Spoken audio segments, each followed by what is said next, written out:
Hi, everyone. So I was supposed to have a wonderful, thrilling interview for you to listen to with author Mark Hartzman.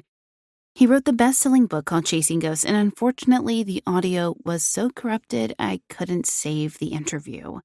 But this is still a great opportunity for you to win a copy of the book, and trust me, there's so many great things about haunted history and different paranormal haunted places like Eastern State Penitentiary. Talks about the Fox sisters and so many things. I don't want to spoil the book for you. So here's what you need to do to be entered into the giveaway. First, download the Spotify Greenroom app on the Apple App Store or Google Play. Then follow myself at Lainey Hobbs and Mark Hartzman. All of these instructions, by the way, will be in the show notes. Then head over to Instagram and follow Mark Hartzman on Instagram. Once you've followed those steps, send me a screenshot of all of those things being met to hauntedpod@gmail.com with the subject, Chasing Ghosts. Be sure to include your name and mailing address, and I'm shipping anywhere in the world, so if you're in Finland or if you're in Canada or who knows where else, wherever you are, I am happy to send this book to you. So I hope that you are so excited to read it if you are the winner. Okay, enough of the business. Back to the show.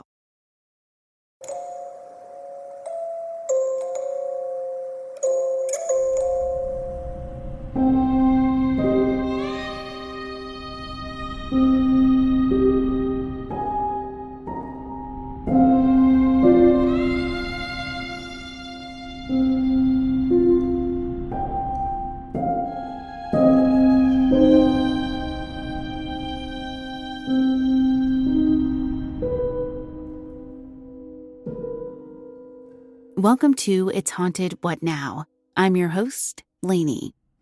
As a general rule, when we think about being watched by supernatural entities or spirits from the beyond, it's pretty terrifying, right? Who wants to be watched, especially when you thought you were alone? Well, maybe some of today's stories will have you rethinking that. While nevertheless terrifying to find yourself not as alone as you might have thought, maybe fear is what we make it, and maybe being afraid isn't what our watchers intended at all. Okay, ready to get spooked?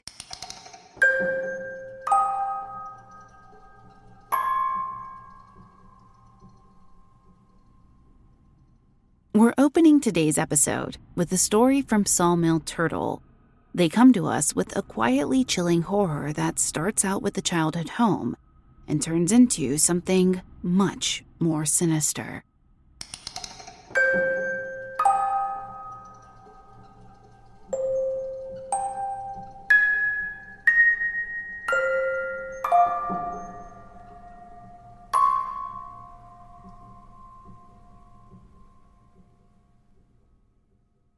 I have a photograph of a house. From the outside, it seems to be some average, nondescript building. The kind of place that you'd likely find in any city or small town. It's not, though. This house is something out of the Twilight Zone or a Stephen King novel. You see, I lived in that house when I was 11 or 12 years old, between 1993 and 94. My room was the one above the porch with the double window, while my sister's room was across the hall and our mother and my brothers lived downstairs.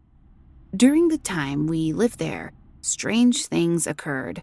Some of them you may find hard to believe, and that's fine.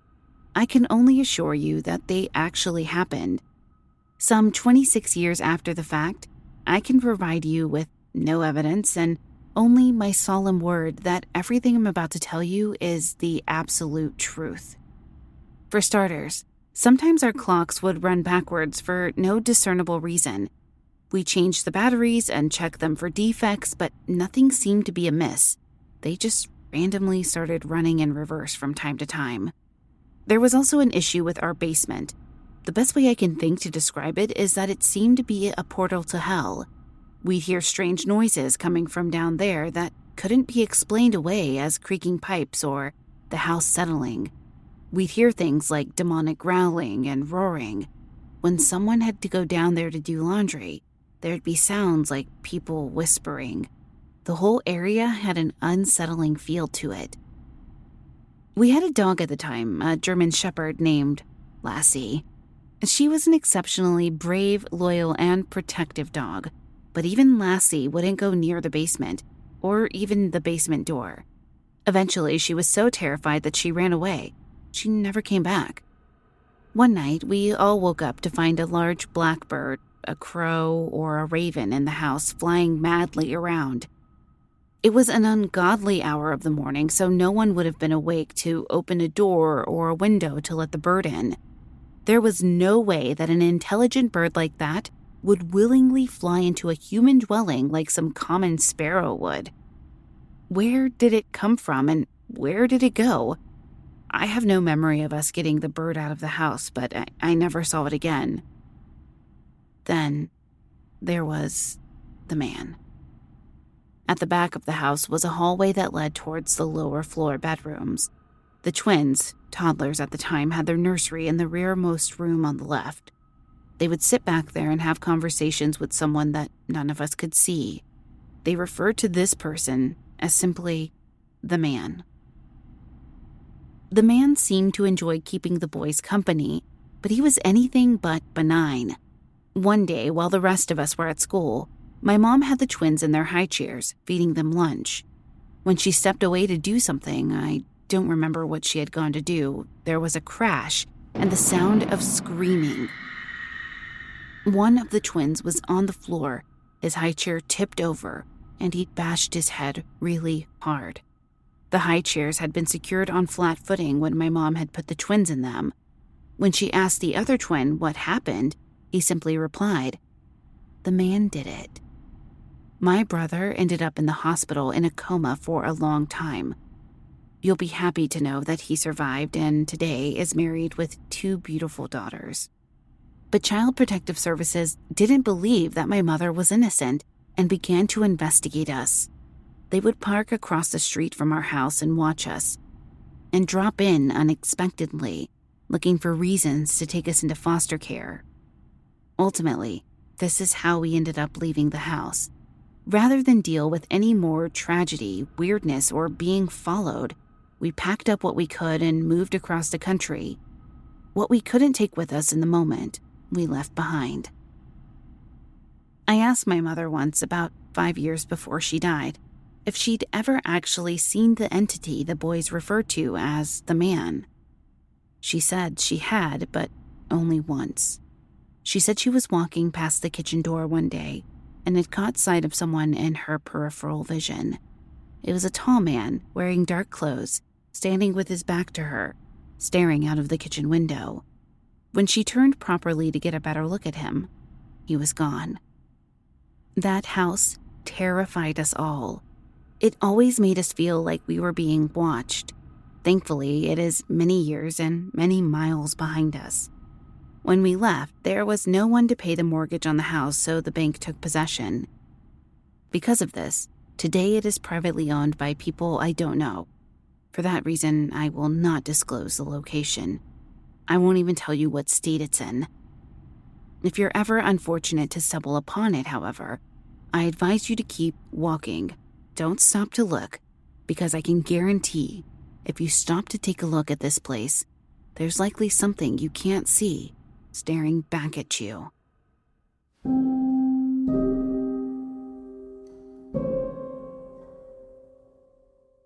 I feel like I've talked about this before, but there's something about the knowledge that children and animals can likely see things we can't that's just so unsettling.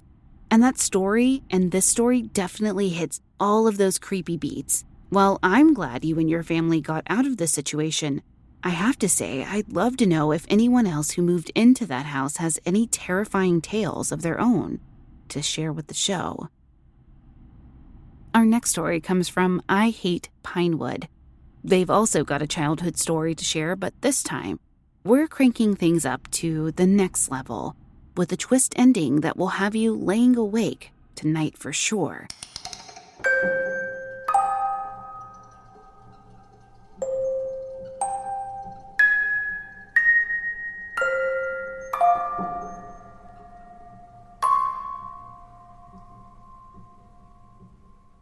When I was 10 years old, my grandfather passed away, leaving the old family home to my mother. It was an old Victorian house that has been in our family for over 100 years. Behind the house was a plot of land that was mostly a forest full of trees. Now, at 10 years old, I had a huge imagination. I decided this forest would be a great place to go exploring. As I was out there, I ran into another little girl. Politely, I said hi to her and asked her name and where she lived. She told me her name was Kay and that her house was close. It made me happy to have another kid my age to play with, and so that's exactly what we did. For an entire year, Kay and I were best friends. We played together after school and on weekends. The only issue we ever had was that Kay only ever wanted to play in the forest. She never wanted to go anywhere else. But since I was just happy to have a friend, I didn't question it. Besides, I liked playing in the forest. Unfortunately, my other grandfather got sick around that time. He was given less than a year to live, and our family moved back to be with him for his final days. When he finally passed over a year longer than the time he'd been given, my family eventually moved back home. After we came back, Kay never came over. Days and weeks went by, then months. Still no Kay. Eventually, I moved on and figured that she'd also moved away while we'd been gone. It wasn't until 15 years later that I figured out who Kay really was. My parents had decided to move into a retirement community, and they left the house to my fiancé and I. About a week after moving in, I was going through some old family photos. There, in a photograph, was my mother as a girl, my grandparents, and another little girl, Kay. It was absolutely Kay in that photograph. I was sure of it, and I was completely freaked out. I took the photo to my mother, demanding an explanation, but not telling her that the girl in the photo looked identical to my childhood best friend. My mother sighed and told me that she'd never wanted me to know, that our family had a bit of a dark past. She told me that the little girl in the photo was Catherine, my mother's sister who went missing when she was 10. No sign of her had ever been found, even 40 years later. Lore within our family said that they suspected another family member, who later completed suicide, was the one at fault for Catherine's disappearance. This messed me up for a long time. I tried my best, though, to move on. Unfortunately, wildfires would eventually destroy most of the forested area in our backyard, a while after I'd spoken to my mother about the photograph. Thankfully, our house had minimum damages, but the forest was burned beyond repair. We decided to clear out the land, and made a terrifying discovery. While digging up one of the tree trunks, one of the construction workers found bones, human bones. We called the police, and an investigation was opened. It was determined that the remains belonged to Catherine. She had died, apparently not long after she'd gone missing. Now, all I can do is wonder, is this why Kay only wanted to play in the trees? Could she not leave? Or did she want me to find her body? And if so, why did she never tell me?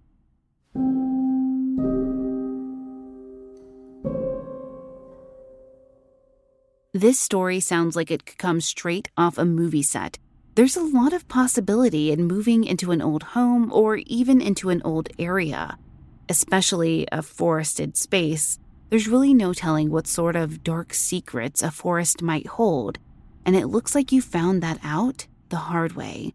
And I am so sorry for Kay's loss and your family's loss, but hopefully now she's been put to rest.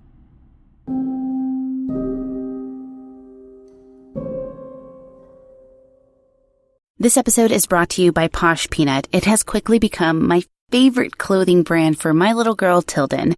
And now I have the opportunity to offer every listener that signs up 10% off their first order. All you have to do is click the link in the show notes, then enter code TILLY at checkout. That's TILLY. When you place your first order and have your little one in their cute Posh Peanut outfit, be sure to use the hashtag PoshPeanut And tag me, True Crime Fan Club Pod, so I can see how cute your little one looks in their new posh peanut. Once again, click the link in my bio and enter code TILLY, that's TILLY, at checkout to get 10% off your first order.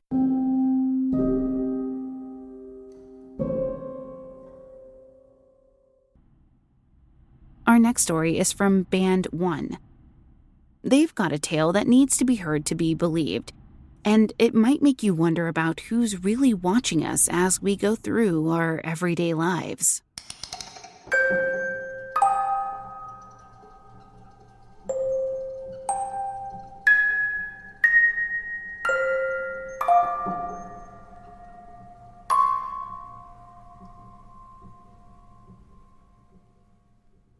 I need to provide some background in order to tell you this story properly. It was 1993, and I was then, as I am now, a medium that banishes evil spirits and demons, rather than connecting people with departed loved ones. Back in that time, I was extremely busy, and I'd acquired a guardian angel. Her name was Abigail.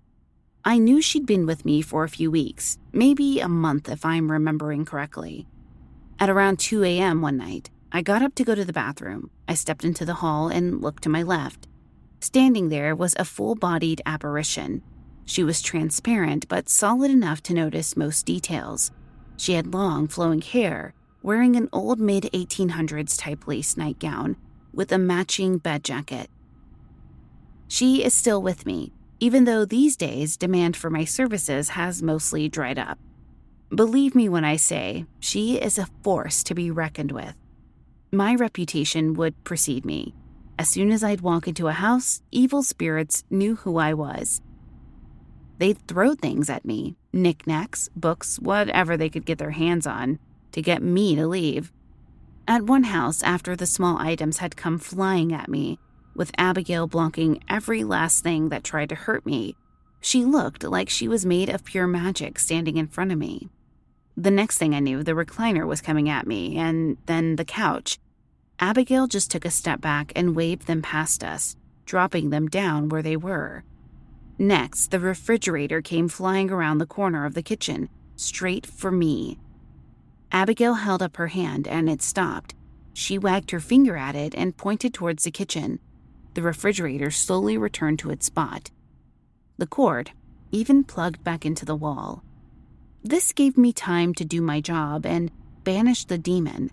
It was difficult, and it took everything I had to overcome it. My angel is still with me, but I hadn't seen or heard from her in a long time. About 7 years ago, my son was about 5 or 6 years old. One night after we'd gone to bed, there was a terrible thunderstorm. My son Aaron is terrified of thunder.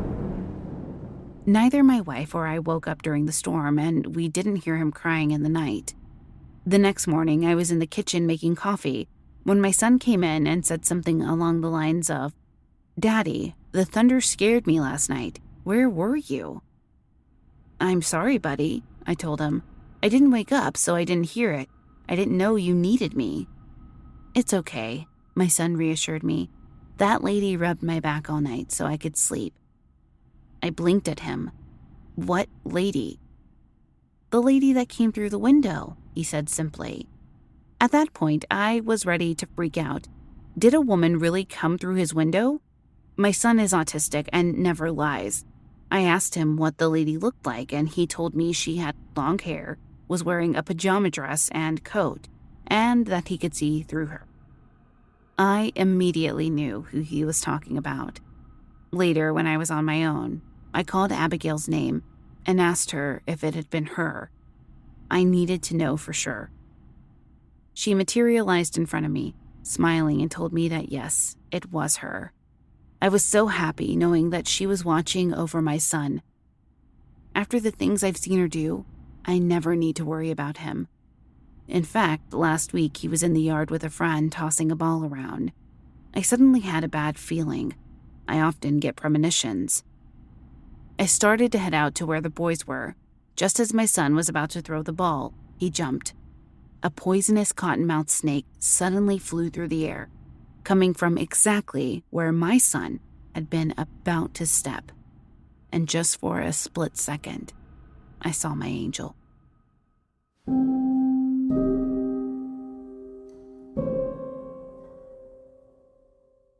You know, we talk a lot on this podcast about how we never know who might be watching us, and that tends to have a more sinister tone, especially when you're in the kind of context we're in our little haunted business. But sometimes, just sometimes, maybe being watched isn't such a bad thing after all. Our final story today is from BREEZIE. Their story about being watched is also a little less sinister than you might expect, but no less terrifying to have to face alone.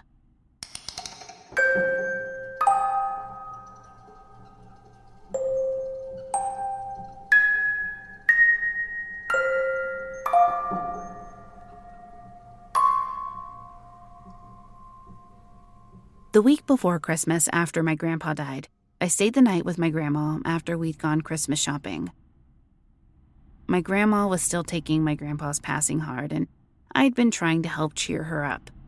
We'd just gone out to do more shopping for wrapping materials and to McDonald's to grab some takeout for lunch. When we got home, we ate and watched Christmas movies until my mom was due to come and pick me up. I guess all that shopping wore her out because halfway through the movie, my grandma fell asleep. Sitting there with her, I started to think about my grandpa. We'd been really close and his passing had hit me hard, but I was trying to be strong when I was around my grandma. I missed him a lot, and I actually didn't want to stay over at my grandma's as much as I used to. Being there brought up all these memories of Grandpa and just made me miss him more. I never even went into his bedroom anymore because it made me too sad. While my grandma slept, I tried to pay attention to the movie, but all I could think of was my grandpa and all the fun things we'd usually do for Christmas and how I just wanted to see him again. Suddenly, the room started to feel cold. At first, I thought it was just a draft, but everything started to feel heavy and very quiet. The clock stopped ticking, and there were no car noises from outside. It just felt like the world had stopped and that all the color had faded away until everything seemed to be gray. My whole body broke out in pinpricks, and it felt like someone was watching me. When I looked up, I nearly screamed in shock. There in the doorway that led into the hall was my grandpa. He was just standing there smiling at me, wearing his favorite cream and brown pinstripes short-sleeve button-up shirt, blue jeans, brown belt, white socks, brown loafers, and brown glasses. The only thing different was that there was this kind of glow around him. I sat there frozen for what seemed like an hour before I started to stand up. I don't know why. Maybe to hug him or maybe just to touch him and see if he was actually there. I don't know. But the second I got to my feet, he was gone. The world went back to normal with all its regular sounds and color, like someone had just hit the unpause button on the universe. I stood there in shock for a second before I realized I was crying and went to get a tissue. An hour later, my mom came and picked me up. She and my grandma talked for a bit, but I stayed quiet, debating on whether or not to tell them what had happened. I decided not to say anything to my grandma just yet, but on the car ride home, my mom noticed I was nervous about something, and I ended up telling her everything. My mom was so shocked, she had to pull the car over. She asked me like a million questions, mostly if I was positive about what I saw, and each time I told her, yes, I was. I described the whole thing to her over and over. I started to cry, and she hugged me to calm me down, starting to cry herself. When we calmed down, she told me that it was going to be okay, but that I should never tell my grandma what I saw. After that, I still visited my grandma, but I no longer went by myself, and I never stayed overnight again. The weirdest part of it all was that even though I was freaked out, part of me wanted to see him again.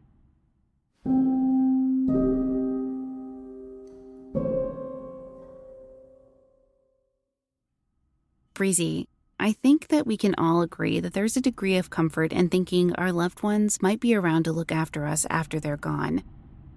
At the same time, however, I think it's not too much of a stretch for me to say that maybe it's best if they don't do it in a way that's going to scare us like this. I know that for me, after losing my brother and my husband's mom, having a baby was sad at some points because I wish that they were here to see her and that she was able to meet them. But somebody once told me that a part of your soul, when you interact with another person, is attached to them too. So when they leave and they go on to the great beyond, the afterlife, whatever, that they take a part of your soul with them. So you're on the other side with them as well, so that they're not alone. And then when you cross over, your soul is complete again, and you have all of those shared memories of when you were Earthside and on the other side too. So I take great comfort in knowing that and thinking about that if my family members who have passed away had any part in giving me my daughter, then they did a great job, and I can't wait for us to all be together again on the other side. Okay, well, that does it for this episode. If you'd like to submit your own personal spooky tale to be read on the show, head to hauntedpod.com and click on the link to submit your story. You can also email me at hauntedpod@gmail.com. If you enjoyed this episode, please leave a positive review on Apple Podcast or your podcast player of choice. It really does help us out. You can find us on Twitter at podcast_haunted, Instagram at It's Haunted What Now, or at hauntedpod.com. Production assistance by Rebecca and Aaliyah Lopez. Writing assistance by Meg Williams. The official composer for the show is Neeks at We Talk of Dreams. Check him out on Twitter at We Talk of Dreams or wetalkofdreams.com. Audio engineering provided by Ches at Gray Multimedia. Check him out on Facebook at Gray Multimedia. Until next time. Did you hear that?